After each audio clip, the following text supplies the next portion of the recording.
The chamber was vast, a towering edifice of black stone and pulsing blue light. The Galactic Council's High Court was an architectural testament to its cold, unyielding authority. Here, laws were not debated, they were declared, and punishments were carried out without hesitation. At the center of the circular hall stood Sarah Mitchell, a lone human among a gallery of alien judges, warriors, and spectators. The accusations against her were read aloud in an alien tongue, then translated through a mechanical voice. Sarah Mitchell of Earth, you stand accused of treason against the Galactic Order. You conspired to incite rebellion, defied imperial rule, and corrupted lesser species with human ideology. The punishment is death by execution. A murmur rippled through the chamber, not of concern, but amusement. The Zelkar, a warlike reptilian species with razor-lined jaws, clicked their teeth in mocking laughter. The Avanti, an insectoid species with multiple blinking eyes, exchanged knowing glances. To them, this was nothing more than a formality, a means to remind humanity of its place at the bottom of the galactic hierarchy. Sarah's lips pressed into a thin line. She was no revolutionary, no insurgent leader. She was a scientist, an ambassador, working toward peaceful integration, but the Council did not care. Her death was symbolic, a tool to intimidate humans and any race foolish enough to align with them. A massive, four-armed Varaxian high judge stood, his voice a deep, guttural growl. Do you have any last words, human? Sarah exhaled slowly. Her voice was quiet but firm. You don't know what you've done. For the first time, a few aliens hesitated, something uneasy flickering in their expressions. Then, the executioner raised his weapon, a pulse spear designed to atomize organic matter. Sarah Mitchell died without a scream. Humanity's protests were dismissed. Earth's diplomats were ignored. The message had been sent. Humanity was insignificant, powerless, and disposable in the grand scheme of the galaxy. What the Council failed to consider was who Sarah Mitchell had been married to. The message reached Captain Ryan Mitchell 3 days later, delayed by bureaucratic restrictions. The transmission played in his private quarters aboard the USS Vengeance, a stealth corvette stationed at the outer edges of human-controlled space. Ryan sat in silence as he watched the execution footage. His face betrayed no emotion, his steel gray eyes locked onto the screen. The moment the pulse spear discharged, reducing Sarah to nothing but energy, his fingers curled into a tight fist. The room was dimly lit, the only sound, the faint hum of the ship's systems. A lesser man might have screamed, might have raged against the galaxy, demanding vengeance. But Ryan Mitchell was no ordinary man. He was a sniper, the best humanity had ever produced. A ghost on the battlefield, a shadow that had haunted enemy forces for over a decade. His name alone had been enough to strike fear into human enemies during the border wars. His kill count was classified, his missions wiped from official records. But soldiers told stories, and every race that had fought against humanity knew the legend of the long-shot phantom. He had never cared for politics, never fought for the honor of humanity. He did his job because he was damn good at it. But this was personal. Ryan stood, his movements precise, methodical. He opened his weapons locker, eyes scanning the neatly arranged arsenal. His XM-98 Orion rail sniper, a custom-built long-range weapon capable of punching through dreadnought hulls, sat gleaming under the cool white lights. He ran a hand over it, his fingers tracing the initials carved near the scope, SMA Tribute. A memory, a promise. He turned to the terminal and input a secured code connecting him to a classified military database. The screen flickered before displaying target profiles: Galactic Council leaders, key military personnel, high-ranking officials. Ryan memorized each face. Then he sent a single message to his commanding officer, General Graves. Effective immediately. I resign from service. The response came in less than a minute. Denied. Ryan typed again. Not a request. There was no reply. He shut off the terminal. In the dead silence of the room, Ryan reached into his locker and retrieved a small photograph. It was the last image he had of Sarah smiling at him, unaware of the future. "I'm going to end them. All of them." The Galactic Council considered the execution of Sarah Mitchell a closed matter. Humanity was loud in their outrage, but their voice held no weight in the grand stage of intergalactic politics. Behind closed doors, the council members celebrated. The Zelkar Chancellor raised a goblet of green-tinted liquid. "One less human to concern ourselves with," he sneered. The Avanti speaker clicked its mandibles. "Perhaps we should execute a few more, just to remind them of their place." Laughter rippled through the chamber. None of them noticed the uneasy glance exchanged by two lower-ranking officials, a Sevranian observer and a Sithari strategist. Unlike the rest, these two had studied humanity's military history. The Sevranian official leaned in. "Something about this does not sit well with me." The Sithari officer, a veteran of past skirmishes with humans, nodded. "We made a mistake." The Sevranian frowned. "Why?" "It was just one woman." The Sithari's black eyes gleamed. "Her name was Mitchell." A tense silence. The Sevranian paled, his bioluminescent skin dimming. "You don't mean Ryan Mitchell?" A chill spread between them. The Sevranian exhaled sharply. "You think he'll come for us?" The Sithari nodded. "Not think. No." Elsewhere, reports began surfacing across different council-controlled territories. Security stations mysteriously went offline. Weapons caches vanished. Key personnel were found dead. Single bullet wounds, no trace of the shooter. When Fleet Commander Vorka, a high-ranking Zelkar, was assassinated from a distance of over 3 miles, the council finally realized something was wrong. A distress call was sent to the Central Security Command requesting immediate reinforcement. The only response was a cold human voice over the speakers. Too late.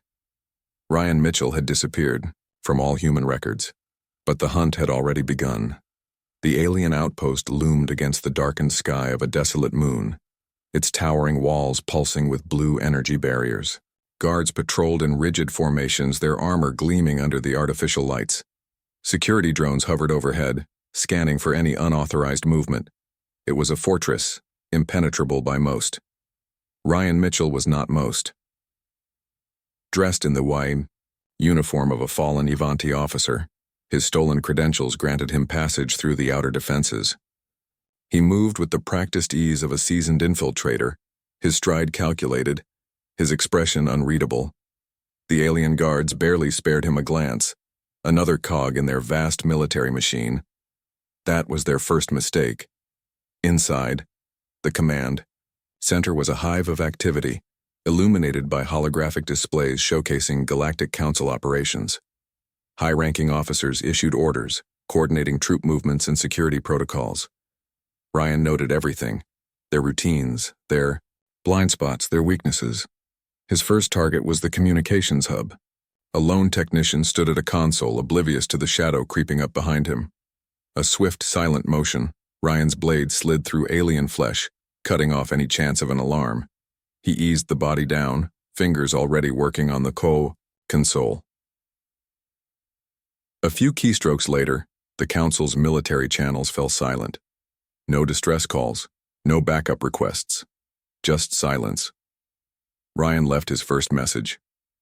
When the next officer entered the room, the sight of a dead technician wasn't what made him stagger back in fear. It was the words carved into the metal console, etched deep like a curse. "You don't know what you've done." Panic rippled through the ranks. Security doubled. Officers barked orders, demanding a full lockdown. Yet the more they tried to secure their base, the more vulnerable they became. They didn't realize it yet, but Ryan wasn't just hunting them. He was tearing them apart from the inside. The Galactic Council had always believed that superior technology granted them absolute control. Their security systems were airtight, their surveillance omnipresent. They had never encountered an enemy who could weaponize their own advancements against them. Ryan did. Sitting in a hidden maintenance shaft, he tapped into their security feeds, manipulating their surveillance. What the alien saw was exactly what he wanted them to see. Empty hallways, normal patrols, false readings. Meanwhile, he moved freely, a phantom within their fortress. Weapon depots were compromised. Targeting systems failed at crucial moments. Advanced energy weapons overloaded and exploded in their users' hands. Fear set in. But Ryan wasn't done. He sowed distrust. Falsified reports led one alien officer to believe another had betrayed them. A sudden power outage forced different factions to question their own leadership, and then came the first shot. A high-ranking Varaxian officer responsible for planetary security was found with a bullet neatly punched through his skull. No sound. No witnesses, just the unmistakable precision of a human sniper. The Council's elite, once confident in their untouchable status, now whispered in fear. Who is doing this? One name surfaced. One name they had ignored. Mitchell. The Council convened in an emergency session, the tension in the chamber thick with barely contained panic. The Zelkar general, a towering reptilian with scarred scales, slammed his fist against the table. This is unacceptable. A single human cannot possibly outmatch us. Others were not so sure. The Sithari strategist leaned forward, his dark eyes flickering with something close to unease. You underestimate humanity. That is how wars are lost. The Zelkar general snarled. Wars are lost by the weak. We are not weak. He stood, flexing his claws. This ghost will be hunted down and executed like the rest of his kind. Silence followed. Then a security officer entered the chamber, his scales a shade paler than before. General, he stammered, you need to see this. The screen flickered to life, showing security footage from the outpost's central corridor. A shadow moved unseen by the alien guards. A faint glint of metal, a reflection of a scope. Then, static. Another image replaced it, the Zelkar general's personal quarters. A red crosshair painted over his sleeping form. The room fell into stunned silence. The general's scales darkened with fury. Find him. Now! That night the general retired to his quarters, fuming. He barely had time to process what had happened before the glass window behind him shattered. The shot came from over 2 miles away. By the time the council received the report, it was already over. The general's body lay motionless, a single sniper round through his skull, and beside his corpse, carved into the metal wall in deep, jagged letters, "You don't know what you've done." The hunt had only just begun. The Galactic Council had never deployed so many resources to capture a single individual. Entire fleets repositioned themselves, planetary lockdowns were enforced, and the best trackers from a dozen species were given. One mission: find Ryan Mitchell. From the Council's war room, Grand Strategist Olaris of the Sithari species stood before a towering display, her dark eyes scanning the movement of her forces across the sector. Thousands of probes, surveillance drones, and stealth ships spread out in an expanding net. There was no escape. A transmission echoed across every channel. Ryan Mitchell, surrender, and we will negotiate. The message played in multiple alien dialects broadcast across neutral systems, human colonies, and deep space. The Council framed it as an offer of mercy, but it was a lie. There would be no negotiation. Ryan watched the broadcast from a concealed outpost, a smirk barely touching his lips. They had fallen for it. He sent out a single transmission, encrypted but just sloppy enough to be intercepted, a set of coordinates, a desperate-sounding voice clip. "They've found me. I need evac." Olaris's sharp features twisted into a satisfied smirk. "Deploy the fleet, now." Council warships, elite ground forces, and cybernetic hunters descended upon the location like a hammer. The moment their forces landed, they realized something was wrong. The terrain was eerily silent. Their sensors picked up no human life signs. Then the first explosion hit. A Council warship hovering above the battlefield detonated mid-air, its fuel lines ignited by a precisely placed charge. Flaming wreckage rained down on their own forces. Panic erupted as sniper fire rang out, not from one location but from multiple angles. Their elite warriors, trained in close combat and energy weapons, were helpless against an unseen enemy firing from distances no alien could even comprehend. The trap they had set for Ryan? It had been his trap all along. In the war room, silence had never been so deafening. The battle footage played on the main screen. Council forces scattering in chaos. Warships disappearing from their tactical grid one by one. Olaris clenched her jaw. "This is impossible," a technician's voice trembled. "We're losing contact with our forward divisions. He's picking them off one by one." "A single human is doing this?" The voice belonged to a Zelkar officer, his mandibles clicking in disbelief. No one had an answer. Then the war room's lights flickered. The holographic displays glitched. An error? No. It was deliberate. The main screen cut to black.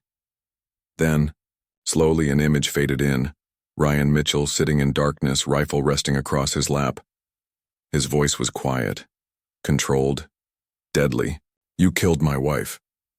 Council members froze. "I'm not here for peace." The Zelkar officer stumbled back, eyes wide.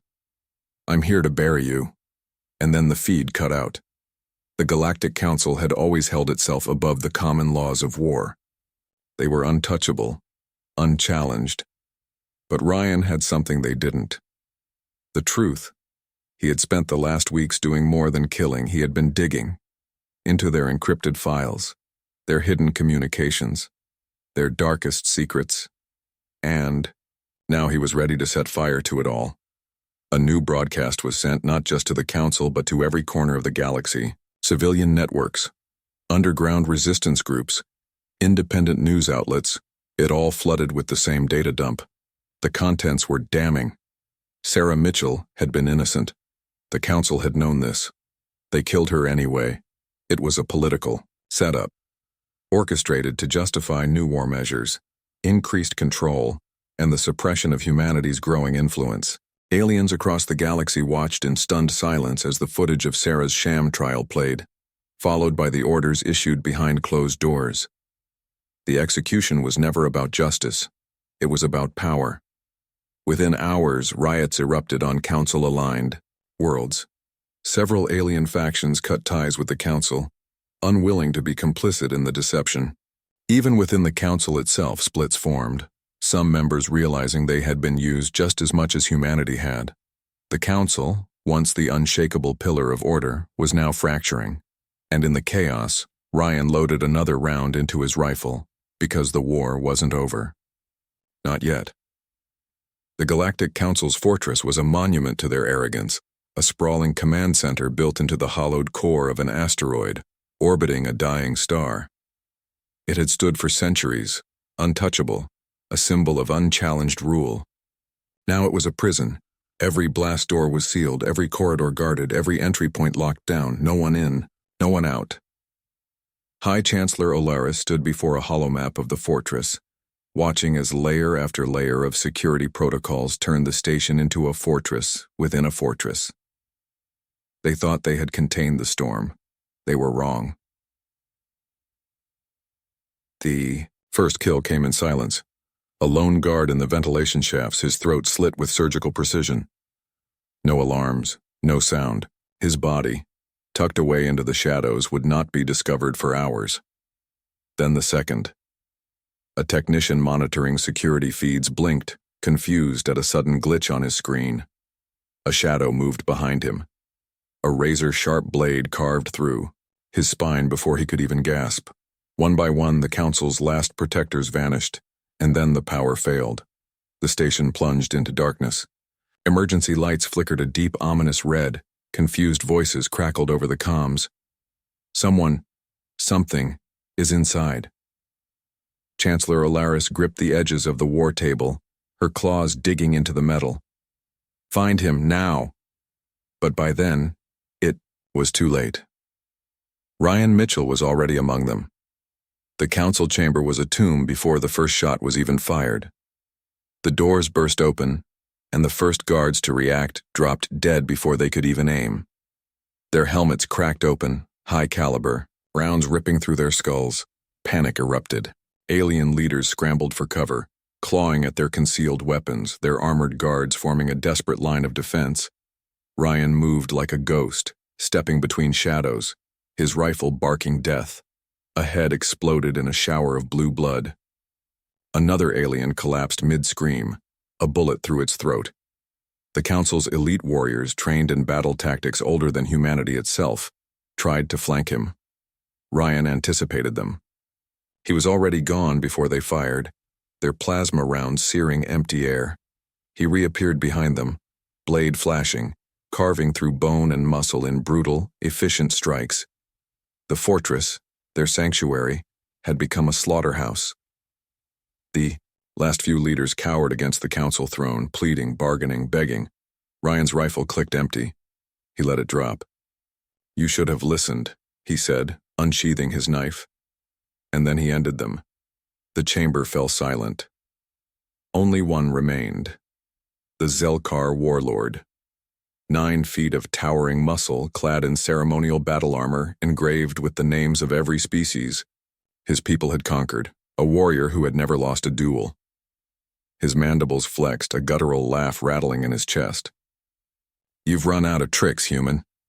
Ryan didn't blink. He dropped his rifle to the floor, then his sidearm, then the combat blade in his boot. The warlord's 4 glowing eyes narrowed in confusion. Ryan cracked his knuckles. "I don't need tricks." "To kill you!" the warlord roared, charging, a mountain of rage and brute force. Ryan sidestepped at the last moment, ducking low, his fist slamming into the alien's ribs, a hit that would shatter a human's bones but barely staggered the behemoth. The warlord swung back, razor-sharp claws slicing through the air. Ryan barely dodged, feeling the heat of the near miss. Blow after blow, strike after strike, the battle tore through the chamber. The warlord's sheer power sent Ryan crashing through a stone pillar, dust and debris exploding around them. Blood dripped from Ryan's mouth. His vision blurred, but he refused to fall. The warlord sneered. "Your kind is weak." Ryan spit blood. "Then why are you bleeding?" The warlord hesitated, then looked down. The knife was buried deep in his gut. Ryan had taken the beating, endured the pain just to get close enough. He twisted the blade. Hard. The warlord staggered. Ryan grabbed him by the mandibles and drove, the knife through his skull. The alien dropped to the ground, lifeless. Ryan stood over the corpse, breathing heavily. His final kill. There was only one thing left to do. Ryan moved to the Council's primary broadcast system. The same system they had used to flaunt their power over humanity. He hijacked the signal. Across thousands of worlds, in every language spoken across the stars, Ryan Mitchell spoke to the galaxy. "You killed my wife to prove humanity was weak." The footage of the execution flashed across the screens. Sarah Mitchell's last words, the Council's betrayal, the brutal war that followed. Look around you. Live feeds showed the ruins of the Council's forces, their most powerful warships reduced to burning wreckage, their greatest warriors lying dead at his feet. Who's left standing? The silence that followed was absolute. And then, for the first time in history, the Galactic Council's seat of power burned. Ryan detonated the core. The entire fortress erupted in flames, a blinding supernova against the darkness of space. The Council's reign erased in fire, and as the galaxy watched in stunned silence, Ryan Mitchell was already gone. The galaxy had never known fear like this before. For centuries, the Galactic Council had ruled with absolute power, their word law, their might unchallenged. But now, their grand halls lay in ruin, their warships, silent wrecks drifting in the void, their armies scattered and broken, and at the heart of their destruction was one man. One human. Ryan Mitchell had disappeared after the fall of the Council. No transmissions, no sightings, no trace. Yet his legend grew like wildfire, spreading across every colony, every empire, every species. The aliens spoke his name in hushed whispers, as if saying it too loudly might summon him from the shadows. They called him the Phantom of Humanity, the Sniper King of the Void, the Reaper of the Galactic Council. On distant worlds, Alien soldiers studied human warfare with a newfound respect, their commanders no longer dismissing Earth as a primitive backwater. On the once powerful Zelkar homeworld, warriors who had once laughed at humanity's weakness now trembled at their name. Across the stars, governments rewrote their war doctrines, their leaders asking the same question. What if another Ryan Mitchell rises? The answer was simple. They would not survive. In a darkened war room on a distant alien world, a council of new rulers had formed, seeking to rebuild what had been lost. Their symbols were different. Their banners had changed, but their fear remained. Young alien officer, nervous and uncertain, turned to his superior. He was just one soldier, he muttered. How did we lose everything to one man? The commander, older, wiser, and haunted, did not answer at first. Instead, he glanced at a hollow image, a single, grainy surveillance frame from the ruins of the old council chamber. Ryan Mitchell, standing over the bodies of the most powerful beings in the galaxy. The officer hesitated, then asked, "Will he ever return?" The commander's voice was grim. "Pray that he doesn't,"